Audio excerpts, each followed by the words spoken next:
I'm Patrick Bailey with whiteboardcoder.com. Today is November 6, 2017. In this video, I'll be going over how to install Bind9 on Ubuntu 16.04 and to do a little bit of setup with it. It's not going to be a old fancy setup, as I'm going to be using this Bind9 DNS server just for my internal network. Okay, installing Bind9 on Ubuntu 16.04 is actually really easy. Let me just run this command real quick so you can see that I am running Ubuntu 16.04. And there you go, I'm running 16.04. And to install, it's pretty easy. Sudo apt-get install bind9 and bind9-doc. So I just run those and install it. Say yes.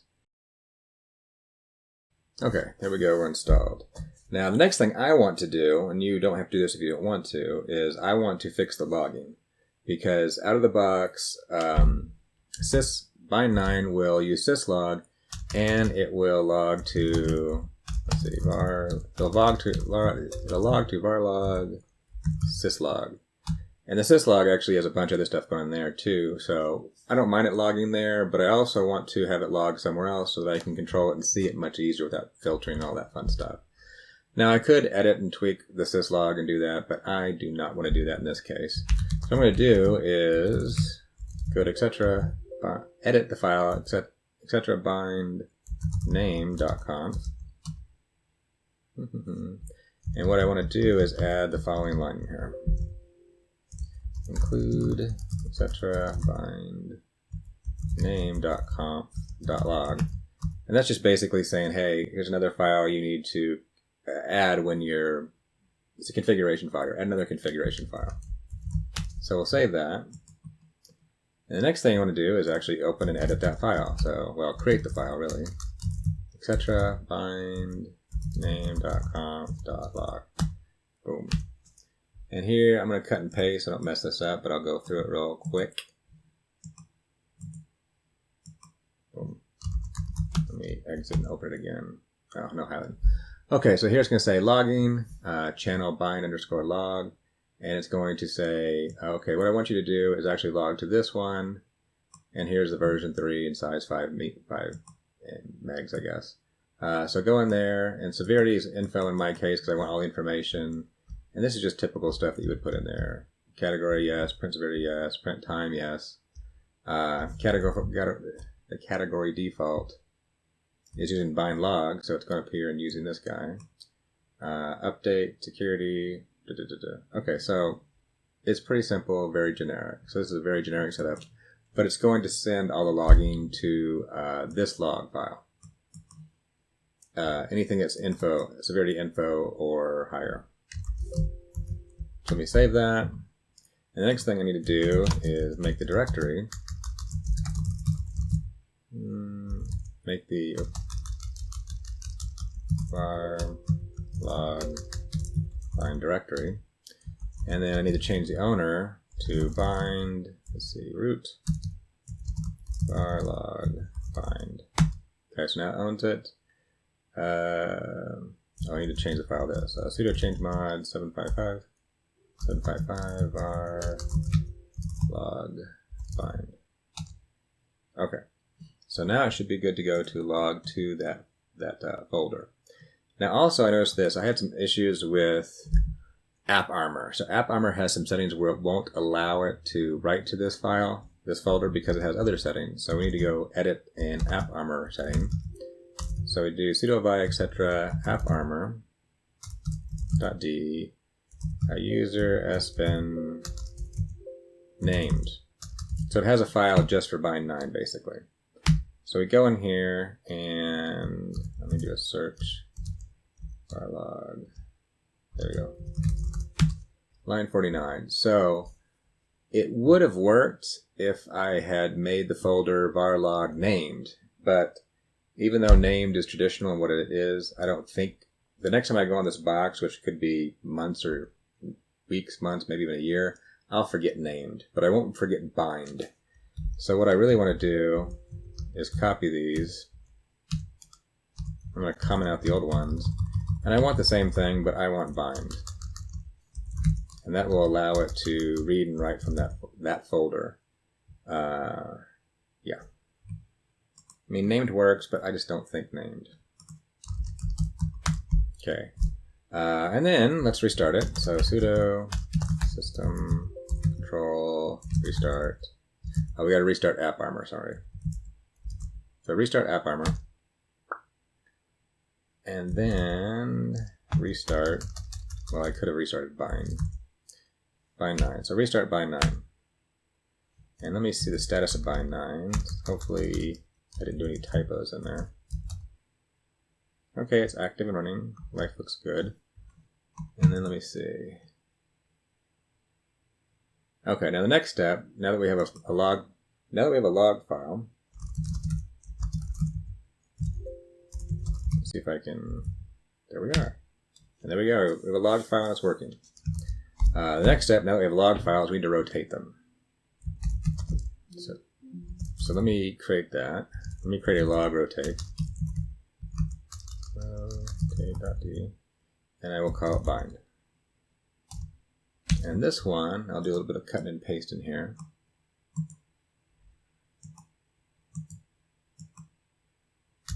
There we go.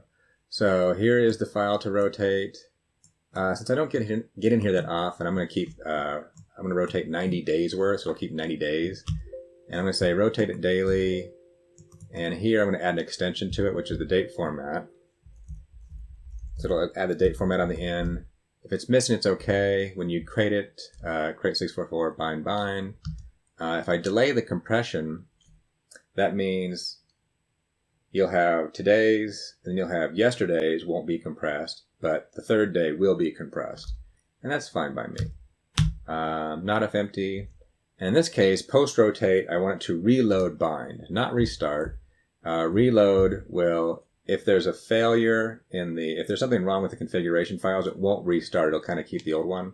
But reload will reload if it's okay, if there's nothing screwed up in the configuration files. So in this case, every day it's going to reload Bind9. But now I should be rotating my log files. And then just to confirm that, we can do a sudo log rotate -vf, etc. log rotate -d bind. And so that should force a log rotate on it right now. And let's see, rotating pattern forced. And it looks like it's good. Let me do it. Log bind. Okay, good. So it did rotate it, but because it's only the first rotation and it put a date on there, it's not going to zip it. But if I did it again, it would zip that one. Okay, so I think we're good with that.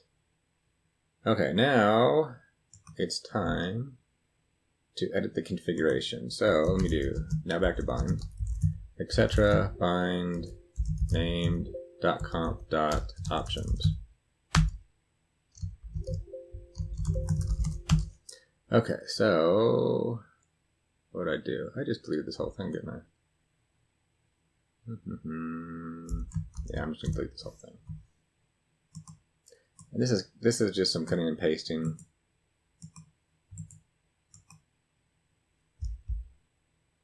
Not a lot to hear. And since this is an internal network, it's only going to be for my internal network. So I set up a thing for local access. So here's this set called good clients. And this covers just my local IP addresses, localhost, local nest, and this range. That says only this range is allowed to use this. Well, if you're referring to good clients, this is the ACL. Directory, recursion, yes, a lot of this is just generic stuff.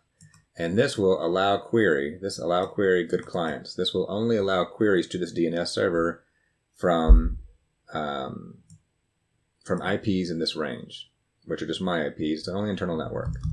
Now, in addition to that, I added a forwarder to this because a DNS can refer to another DNS.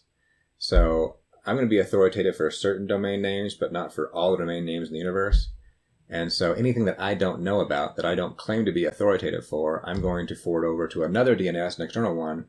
And in this case, these are the Google DNS servers, 8888 and 88. Ooh, that's wrong. 884. 88. It's 844, isn't it? No, I'm gonna have to go look. Google DNS. Sure, I thought it was 888. Yep, 8844. Oops, I messed up my notes.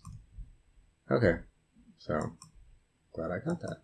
So 888, 8888, and 8844. So it'll go on there. Forward only. Those are just some more generic stuff you gotta put in there. And life is good. So pretty simple. So let me save that. And then we'll restart Bind9 again. Let's check the status. Looks good. And then from here, so now we haven't done anything. We've said that my servers of a certain IP range are allowed to use this DNS server, and that we will forward information on that we're not authoritative for to the Google DNS servers. So with that, let me do a little test here. Log bind log. Okay, so we'll tail that log. And then I will go over here onto my local server, and I will actually do some queries. And one of this doesn't matter because I'm doing a direct dig. So if we use dig and we do www.google.com, now in my case it's actually going to work because I've already set up the router correctly. But let me show you my IP address. So this box IP address is 192.168.0.53. And currently you will see information going through because people in my house are hitting things or something. Yeah, stuff's going through. Well, my own servers are. Anyway. So what I'm going to do is I could test this and it would actually work, but with dig you actually can do an @ and force it to use a specific DNS server. And I could do Pinterest.com. Oh, about 153.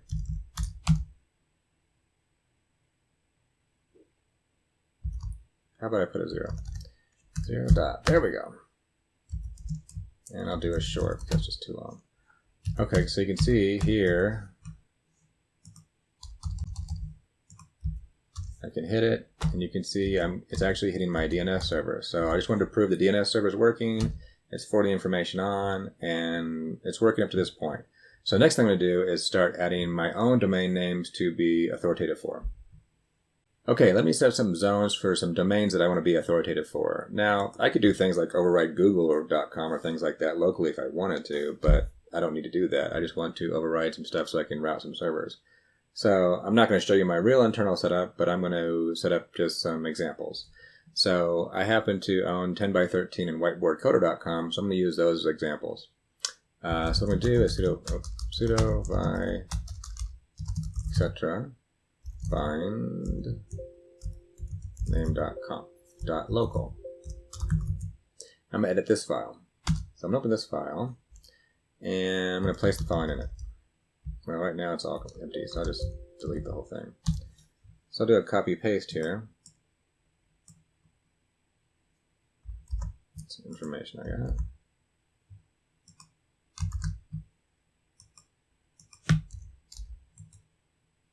Paste. One doesn't copy. There we go. So here I have 3 zones. So the first zone is going to be 10x13. So I think that anything that's 10x13.com is going to go to this file to know how to handle what IP addresses come back. For whiteboardcoder.com, it's going to go to this file. And also I set in a reverse, what do they call it, reverse pointer? Reverse lookup. So reverse lookup's a little funny. So what you do is, I have 192.168, so you start actually backwards. So you could actually do 0.0 if you wanted to. But in this case, I'm saying everything that's 192.168 whatever, you can go to this file to get the reverse lookup, which is you pass it a IP address, it'll pass you a domain name that's associated with it. And that's important for some things like email and things like that, or if you just want to look up where your servers are. But then you have to keep track of it and make sure it's up to date. But anyway, there's that. So let me save that. And let me start making the actual domain names. So I'm going to, in my case, make a directory called etc. bind zones, just for convenience. etc. bind zones, and do this db.10x13.com. In this case, I'm going to paste all of this in here and then go over what it means. Oops, not that.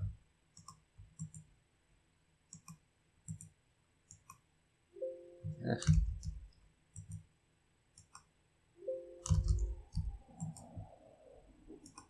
There we go. So, going through details on this. Now, the first line, you actually don't have to have this, but I like to do that. And that's the time to live. So how long, this is the default time to live, which you can override per web address, per domain name. But I shouldn't say web address, domain name. And so I just use the default. It's a simple thing. And so for me, I use 900 seconds, which is 15 minutes. It allows me to search things out quicker. Typically, people use an hour. The only problem with that is if you use an hour and you change your domain name, it takes a whole hour to guarantee everyone's been refreshed and is now using the same name. So, but it also, the more you lower it, the more queries you're going to get. So you have to balance that out. And I usually use 15 minutes, but it depends on your need. Now the next line you see here is going to talk about the SOA, the start of authority. And this sets what name servers are authoritative for the domain names in here. And so in this example, the domain name, the authoritative name server for this is going to be this thing. I'm calling it ns1.10by13.com. And the next thing over here, this is actually the email address of whoever administrates this.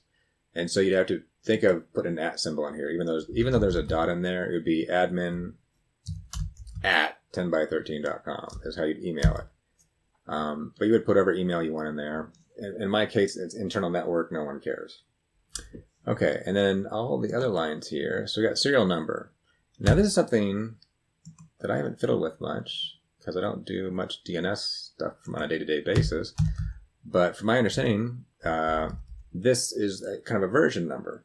And so in theory, I could save this, start the server, and then change it, and then change the serial number, and I think it will reload it without me restarting the server. But I'm not sure, and I don't use it that much. I usually just re-equip the Bind9 server. Time to refresh. The time in seconds before a slave DNS must re-query the DNS server. So if you have a parent DNS server, that's how long it would do it. Now in this case, I don't have one, so I don't care. So it doesn't really matter what you do. I just typically have these three values I just set to match the TTL over here, typically. There's time to retry. Time in seconds for a slave DNS server to wait before issuing a refresh request to the master DNS server. And then there's time to expire. If the master has not replied to a request to a slave DNS, is the time that it can actually cache the results it had before it will actually expire and it'll no longer respond for requests. So if I had, I guess as an example, like I have a real DNS server out there that's authoritative for certain things out on the web, and it has probably a time to expire like this. And if you query on one of those, it would probably go to your DNS not your local, but the closest DNS server to it, and it would retain that value for a long time. And if my DNS server went down, you would still get the IP address until this time expired, and then it would stop responding. Minimum TTL. Let's see. Time in seconds for how long other name servers cache the zone's information. So 900 seconds in my case. And then here you would list your name servers. Typically you have at least 2 name servers, although they can refer to the same IP address. So usually I only have one name server when I'm doing things by myself, and I just have it have the same IP address with two different domain names. So in this case, I have NS1 and NS3. And then later down here, I actually have to find what those mean. So NS1 and NS3 are this box itself, 192.168.053. Now you also notice, and it's not a mistake if you're not familiar with bind, is there's a dot at the end of everything. So you have to put a dot. So ns1.10by13.com dot. Now you actually go to the mapping. And so down here, I've mapped two things. One is a test1.10by13 and one is a test2.10by13. And in this case, they're both just simple A addresses. So you have N, A, and that's their IP address. If you query on this, you'll get 192.168.080. For test 2, you get 0.99. So simple as that. But it's just simple A name. So let me exit that. And then I will do the same thing for whiteboard coder. Sudo by, etc. bind zone db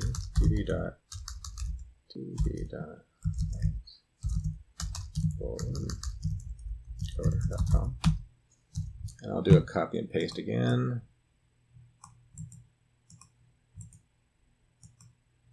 In my case, the top information is pretty much the same. I'm actually using the same name server. I'm using the 10by13 name server, which is fine to do. And I name them down here, which I guess is... Well, no, wait, that's kind of stupid. Yeah, those shouldn't be here, because this is never going to get here anyway. Let me delete those. Little mistake I found. Okay, so for test1.whiteboardcoder.com, I'm going to 192.168.080, and for test 2 to 0.99. But also in this case, I added some aliases. So you can add aliases, which are CNAMEs, and so here I added www, and this is something that you would use for, in this case, like whiteboardcoder.com actually runs on Blogger. And so Blogger acts as an intermediary, but they tell you have to do a little bit of setup, and part of it is you have to set up CNAMEs. And so what basically is, CNAME is a canonical name. So if you go to www.whiteboardcoder.com, it actually goes to, it's equivalent to this. But ghs.google.com knows how to deal with it because of the domain name, and knows that you actually get my Whiteboard Coder blogger site. In addition to that, I also have a star. So these are the subdomains, www, off topic, but star just means any subdomain. So as it goes down here, any subdomain that's not defined will actually go to this location, whiteboardcoder.com, which does not have a, it basically removes the subdomain in this case, really. Okay, so there's that. So we save that, and the next thing to do is the reverse lookup. So etc. bind zones, and then db.168.192.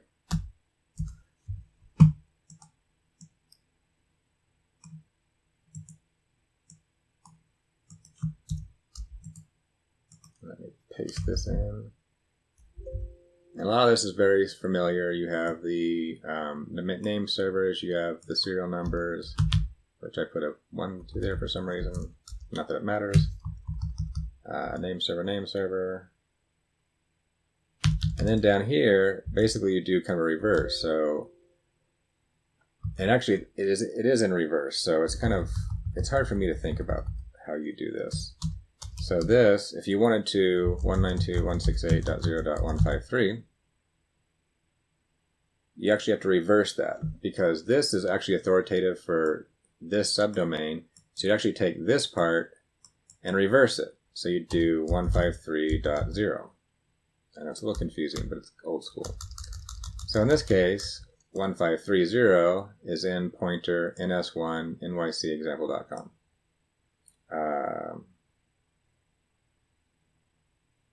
And why did I do that? I don't know. Oh, that's probably just me cutting and pasting from something else. Yeah, that's me cutting and pasting from something else. So I would probably change this to... That's me cutting and pasting. Not that I'm going to use it, but that's what I would intend that to be. Okay, and then for 0.80, I'd have test1.10 by 13. For 0.99, I'd have test2.10 by 13. And test2.whiteboardcoder.com. You can have more than one domain name associated with it, but you don't have to have all. So, for example, test2.whiteboardcoder is 0.80, but I'm not defining it here, so it actually won't show up. And you don't have to define every little thing. It's just, you could just define one per or none. It depends on what your needs are and what you may have to do, if like with email and things like that, you may have to define some of these. That's up to you. And in fact, in my case, I really don't even have to define this file to begin with. Internally, I'm not really going to use it. It's just probably good practice for me. Okay, so let me kill that and then restart. So we'll restart the Bind9 server, and then now let me go over here and do some test. So I can do a dig again, and of course Pinterest will show up. I'll get the same information. But now I can actually dig on those. So I could do ns1.10 by 13.com, and I should get back 192.168.0.153. But I also can do test1, and I should get 0.80, and test2, and I should get 0.99, and test1.whiteboardcoder.com, and I should get 80. And then with test 2, I should get 99. So that's all working exactly how I would like it to. In addition, but now I can, okay, so that's all working. I can also do a reverse lookup with dig, which I just about never do, so I had to go look up how to do this earlier. So you can do dig, well, the plus short can be at the beginning or the end, and -x is the reverse lookup, and now you put in the IP address. So if I did .0.153, I should get that ns1.test and ns2. There we go. So ns1.10 by 13 and ns2.10 by 13. And if I do 80, I should get test1.10 by 13. And I do. If I do 99, I should get 2. Test2, 10 by 13, and test2 whiteboard coder. So it's all working exactly how I want it to right now. And so that's all working. Now, in addition to that, I can show, because I set up some servers. Oh, I can go to, so now I'm inside my network. So if I go to test1.10 by 13, I get the .80, which I'm actually routing to a local server, a local Nginx server, and it's working just fine. So I can see that I'm actually getting the test1 routed the way I want it to, and test2 routed the way I want it to. Even though it's going to another Nginx server that's on 99, and whiteboardcoder.com, test2, and test1. And now if you're outside my network, the DNS entry should be completely different, so you would not get to these locations, because this is only locally using these DNS servers. So outside my network, you would get a total different site. You might get Blogger. I'm not sure where I'm running these right now. But anyway, so it's all working. Okay, so all that's working. Life is good. I have the Bind9 server. It's working. And in my particular case, it's actually set up to use this Bind9 server, to use this DNS server on my router. So you may have to go set up your router to route to this DNS server, which will work just fine. As long as this DNS server is running, it will be authoritative for this stuff that you set inside of it, like I just did. But anything it's not authoritative to, it'll go out to the internet and use the Google DNS server, so it should just work just fine. So anyway, so that's it for installing and setting up a Bind9 server on Ubuntu 16.04. Thanks for watching. I hope you liked the video. If you did, please give it a like. To subscribe, just click the subscribe button. Also, you can follow me on Twitter under the handle @whiteboardcoder.com. View any code I may have thrown up as a gist at GitHub under the username PatmanDenver, or check out my blog site at whiteboardcoder.com.